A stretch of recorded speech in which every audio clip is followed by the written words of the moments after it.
이제 곧 여름 휴가잖아요. 여름 휴가 가세요? 대부분 사람들이 이런 얘기 많이 하죠. 휴가 때 뭐 할 거야? 그러면은 나 휴가 때 카톡하고 페이스북하고 인스타 하면서 그냥 휴대폰이나 보고 유튜브나 보다가 잘 거야 이러는 사람은 한 명도 못 봤습니다. 대부분 뭐라고 말을 하죠? 글쎄 뭐 책 몇 권 사갖고 가서 뭐 있지 뭐 대부분 이렇게 말해요. 사실 휴가 때 책을 읽겠다고 하는 것은 그냥 허언에 불과하고 대부분 안 읽어요. 근데 여러분 이번 휴가는 한번 꼭 바꿔보시면 안 되겠습니까? 한번 해보십시오. 요번에 하노이에 갈 때는 어떤 책을 읽었었느냐? 이런 책에서 이 사피엔스 같은 그 유발 하라리가 쓴 사피엔스 같은 이런 책을 제가 가지고 갔었거든요. 이 책은 아닌데 이 정도 두께 되는 책이었어요. 어우, 뭐 장수도 뭐 500페이지, 600페이지 가까이 되고 근데 저자가 나의 지적 욕구를 한 50페이지 이내에 나를 딱 후킹하잖아요. 못 떨어져 나와요. 궁금해 죽어. 그리고 내가 굉장히 모르던 걸 내 인류 사회에 내가 일어났던 모르는 일을 알았다는 그 기쁨이 너무 좋아요. 그래서 시간이 걸려도 이런 두꺼운 책 한번 잡고 여름 내내 한 일주일, 2주일을 가는 것도 의미 있어요. 제가 비행기 안에서 뭐 하나에 딱 걸렸잖아요. 내내 읽었잖아요. 궁금해서 쇼핑하고 들어와서 호텔에 누워서 또 읽고 잠깐 운동하고 와서 또 읽고 뭐 이럴 정도로 그래서 휴가 내내 이 책 한 권에다가 다 표시를 하고 책 한 권을 읽고 올 때 그 기분은 뭐랄까요. 이게 논 게 아니고 놀면서 성장한 느낌? 유아한 느낌? 안 해보시겠습니까? 여러분? 해보지 않으시렵니까? 자, 제가 여러분에게 권해드리고 싶은 책은 약 6권의 책입니다. 한 3권은 약간 심각하고요. 근데 요새 제가 좀 심각한 책을 좋아하는 바람에 그렇게 됐습니다. 먼저 기왕에 여행 가시니까 여행에 대한 에세이집 하나 읽어보시죠. 이 책을 쓰는데 내 모든 여행의 경험이 필요했다라고 말씀하시는 그 소설가 김영환님의 9개의 이야기가 이 안에 들어있거든요. 근데 정말 너무나 술술술술 읽혀요. 다 여행에 관련된 에피소드이거나 아니면 여행에 관련된 이 소설가 김영환님의 생각입니다. 책도 엄청 얇아서 어디든지 그냥 이렇게 탁 끼고 가서 뭐 해변에서도 읽고 뭐 식당에서도 조금 시간 날 때 읽고 난 세상에 제일 멋있는 사람이 식당에서 음식 기다릴 때 잠깐 책 읽는 사람. 그보다 더 멋있을 수는 없어요.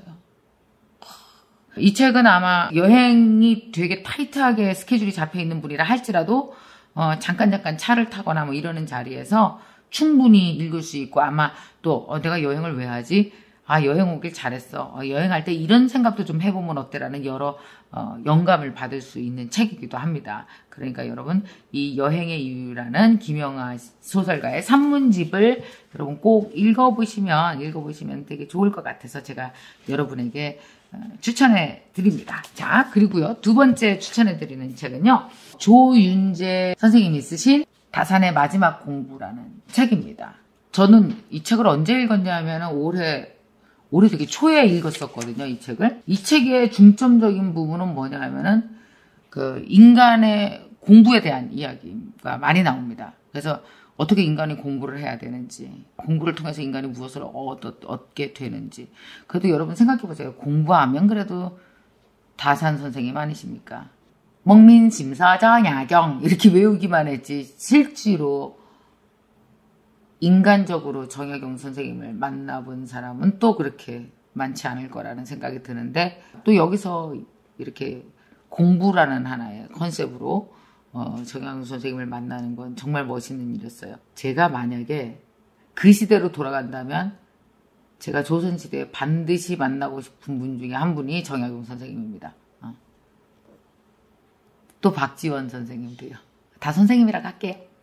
아마 이렇게 여러분이 이 다산의 마지막 공부라는 책을 읽으면서 아마 그 선생님의 인생을 통해서 선생님의 인생의 공부란 무엇이었을까? 또 이걸 나한테 가져와서 내 인생의 공부, 마지막 순간까지 공부는 나한테 무엇이었을까?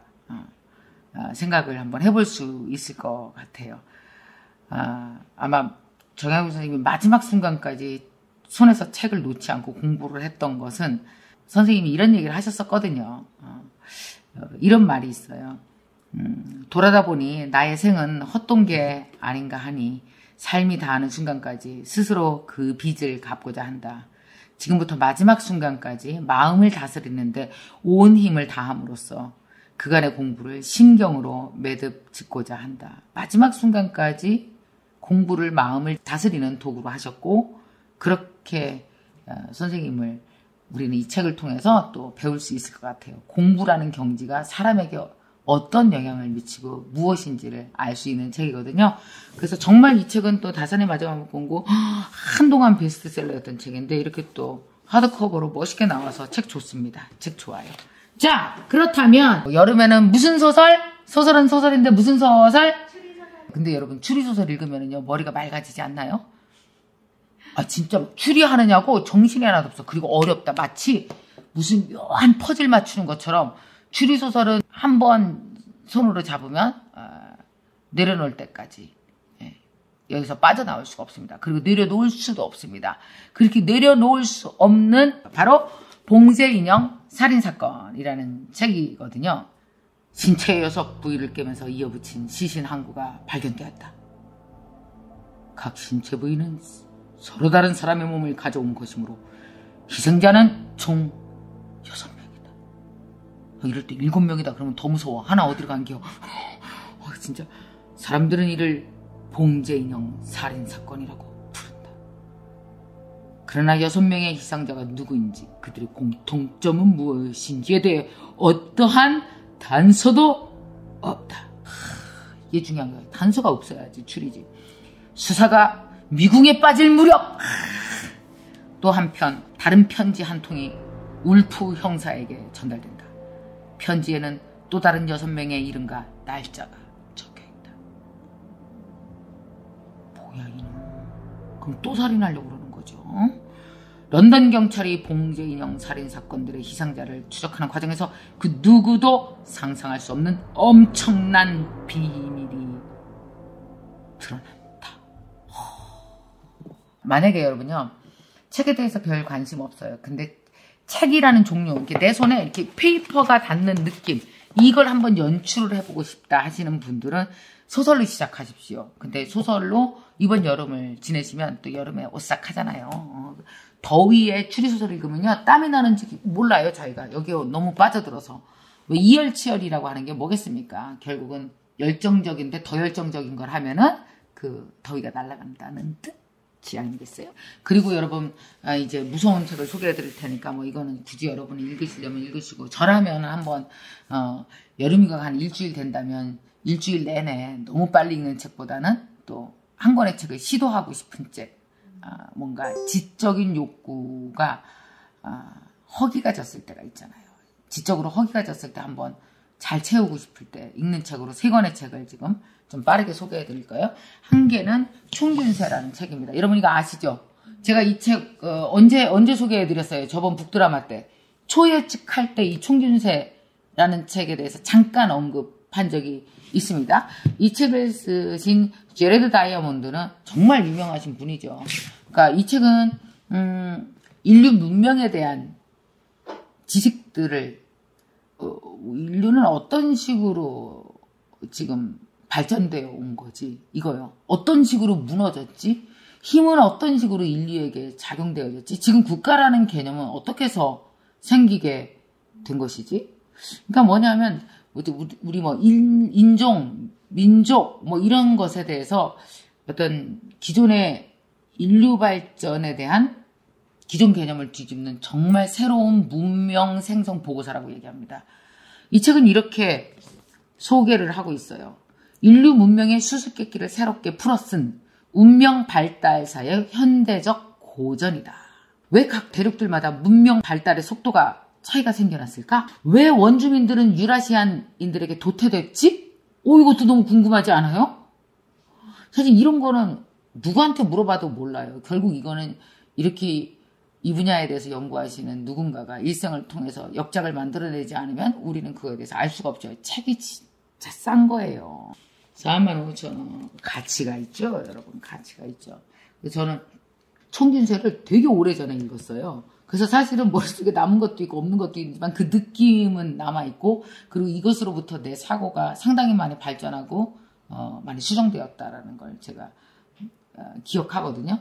여러분 만약에 책 2권값 한 권으로 쓴다 생각하면 또 뭐 총균세라는 책 반드시 뭐 20, 30대도 좋지만 40, 50대 어느 정도 그 지구라는 땅에 와서 한 반세기 살았으면 인류 문명이 어디까지 왔고 무엇과 무엇이 부딪혀서 뭐가 나왔고 뭐 이런 건 우리가 궁금하잖아요.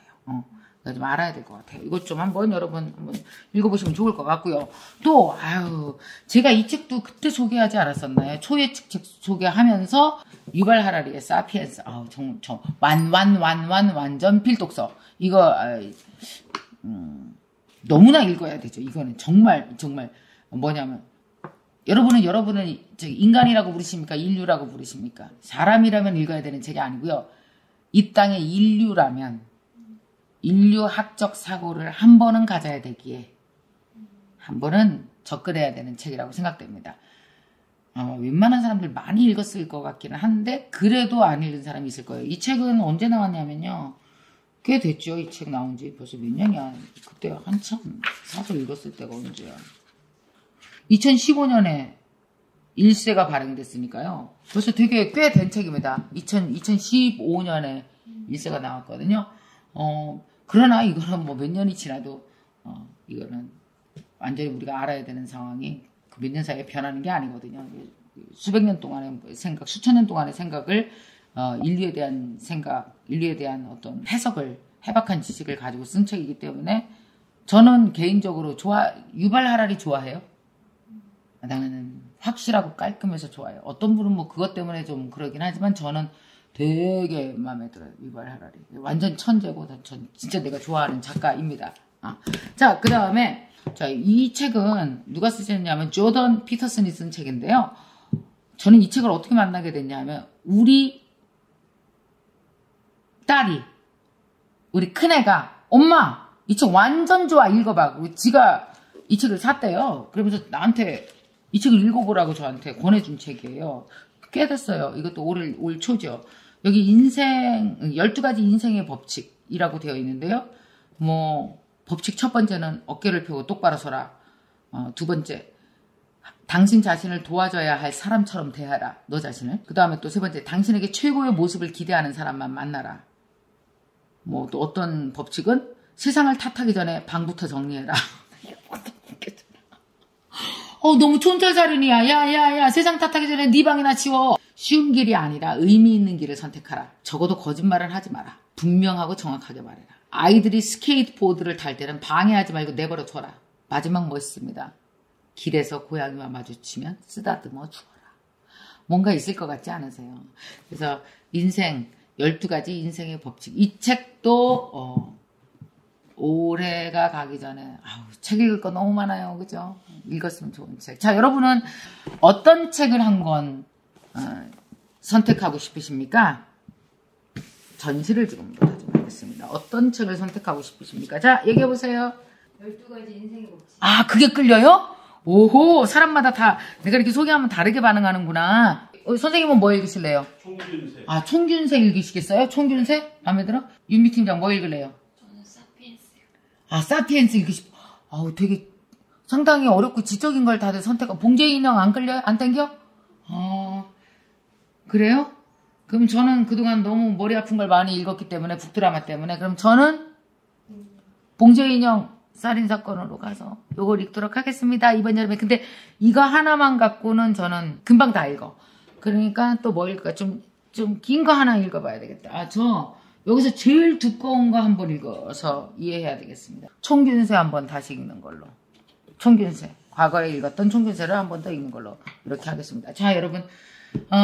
이 책들 중에서 여러분 끌리는 거 하나씩 갖고 이번 여름휴가 지내시고요. 그냥 보낸 시간이 아니라 놀기도 하고 크기도 했네. 놀고 크고. 근데 여러분 중요한 거 아시죠? 놀고 크고 생각하고 그러다 보면 어때요? 내 삶에 대해서 내 삶을 대하는 자세가 달라지면서 여러분 성공도 하고 돈도 벌고 이게 어디로 이어질지 누가 알겠습니까? 그죠? 알찬 여름휴가 책과 함께 멋진 여름휴가 되시기 바랍니다. 저는 19학번 아이디는 케빈이고요. 6개월 동안 뭐가 바뀌었을까 생각을 해보니까 제가 돋보기를 썼어요. 애들한테는 유튜브 많이 보지 말라 그랬는데 너무 유튜브를 많이 보고 있는데 그게 또 삶의 변화를 주더라고요. 정말 많은 도움이 되는 학교인 것 같습니다. 앞으로도 계속 성장하겠습니다.